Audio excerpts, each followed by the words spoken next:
Rivet. Hey. That's bright, man.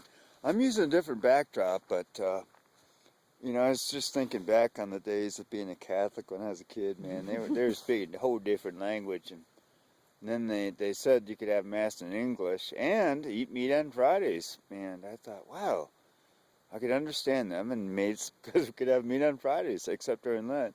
And, hold on. Oh, there goes a duck. Oh, I feel so much better.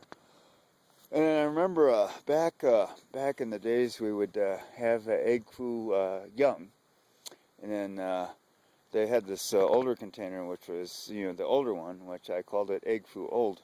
And so anyway, oh boy, what a day, man! I drove 121 miles, just mostly on the north side. I don't like driving on the north side, so. Then deal with customers, and they get all freaked out and upset because I was having trouble explaining myself on how to fix this Mac and how to store files on the Mac from an F drive that you plug in from a thumb drive, because every time you plug something in, you get a letter. And they're like, huh? What? Huh? And so I have these people that act as liaisons, but, I've had this Askperger's disease for a long time, my whole life, and it's rough, but... some people, they just get whatever. So I'm going to have other people act as liaisons for me, kind of a go-between. Oh, it's steamy up here. So yeah, we're standing up in Michelle's upper backyard, and boy, this bright light. Wow. We saw Mittens mountain lion about 20 minutes ago. I did, and she walked right behind me. I got the camera, and she took off, man. Beautiful cat, 85 pounds. So yeah, I'm just doing a random video here at night instead of having the usual backdrop of the shelf and whatever, sitting in my chair. We're on the trail, and so yeah, dealing with Askperger's is rough. This lady, customer called and she's complaining about her Mac running different and whatever, and I was trying to explain to her, and I said, well, I could try and work on it tomorrow or the next day if I'm not taking someone to the hospital. And she said, I don't want to hear about your life story and this and that. And I'm like, okay. So, I don't know. It's about karma. Not truckma or motorcycle mama. That was funny. Ha, ha, ha, ha. Okay, well, it was worth a crack of a smile anyway, you think? I don't know. Okay.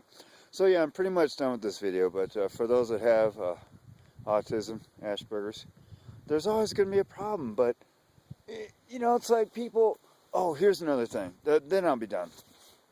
People say, Ray, you could apply for assistance for all that. And I said, no, I already went through the ropes. And they're like, oh, call this person, call that. I've been through the ropes. It's like I don't get public assistance. Sorry, it ain't going to happen. They said I made too much money as an engineer years ago. Okay, yeah. A guy with autism being an engineer for General Motors. Well, I was. And, but I just have trouble explaining like simple things. And people freak out and they get upset. It's like, I'm not worth your anger. I'm just not worth your anger. Okay, so anyway, that's pretty much my ordeal. I interacted with about 350 people altogether. I guess the thing that hit me the hardest was when I was at the 515, this guy was in tears. He had 2 kids with him. He was in tears talking to me about how he lost all his pictures off his Mac. And I said, yeah, I can do some data recovery, but there's a chance I'm not going to be able to. And he starts crying again. And I said, I'll look at it, but I'm not going to charge you to look at it. He already paid $450 for someone else to look at the hard drive. I said, I'll look at it for nothing, and I'll do it for $400 if it's not too much work. Because the other place said they would charge about $5,000. So I said, yeah, you back up your shit, right-click, send it to the little round things called DVDs. So anyway, I got him settled down, gave him my number. He said he'd call me in a day or two. And so very important. So yes, I'm scatterbrained. I'm overtired, but I just want to make this video because I've had Asperger's my whole life. And, just another quick thing. He said I did talk to a neighbor that I grew up with. I was scared shitless of him. He was actually my neighbor's dad. He moved here to Colorado in 1984, and it's like, whoa, we have not talked for about 40 years, about 37 years. And so Jeff and I had a nice conversation, and Yeah, I used to play practical jokes in that family, and I never got caught, so I owned up to it today. Here in March of 2014 in Manitou Springs. Okay, I'm done with the video. Michelle took off because she got bored because the video's too long. Bye.